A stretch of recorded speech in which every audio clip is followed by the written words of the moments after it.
అందరికీ నమస్కారము. ముఖ్యంగా ఈరోజు కేంద్ర ప్రభుత్వం ప్రవేశపెట్టిన బడ్జెట్లో ఆంధ్రప్రదేశ్కి 100% న్యాయం చేశారు. అంతేకాకుండా ముఖ్యంగా ఈరోజు అమరావతి రాజధానికి 15,000 కోట్లు కేటాయించడం జరిగింది. పోలవరానికి ప్రాజెక్టుకి పూర్తి నిధులు కేటాయించడం జరిగింది.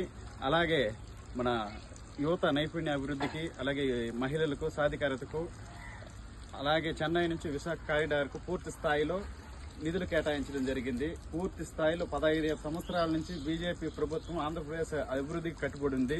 2019 నుంచి 24 వరకు ఏదైతే నిధులు ఇచ్చారో మొత్తం సద్వినియోగం చేయలేదు. సంక్షేమానికి వాడి రాష్ట్ర అభివృద్ధిని తుంటిపడేలాగా చేశారు. ముఖ్యంగా ఈరోజు కేంద్ర ప్రభుత్వం నరేంద్ర మోడీ గారికి కృతజ్ఞతలు తెలుపుతున్నాము. ఆంధ్రప్రదేశ్ ప్రజల 5 కోట్ల ప్రజల తరఫున కృతజ్ఞతలు. మళ్ళీ ఒకసారి మోడీని ప్రధానమంత్రి చేస్తామని చెప్పి 2029లో మళ్ళీ ప్రధానమంత్రి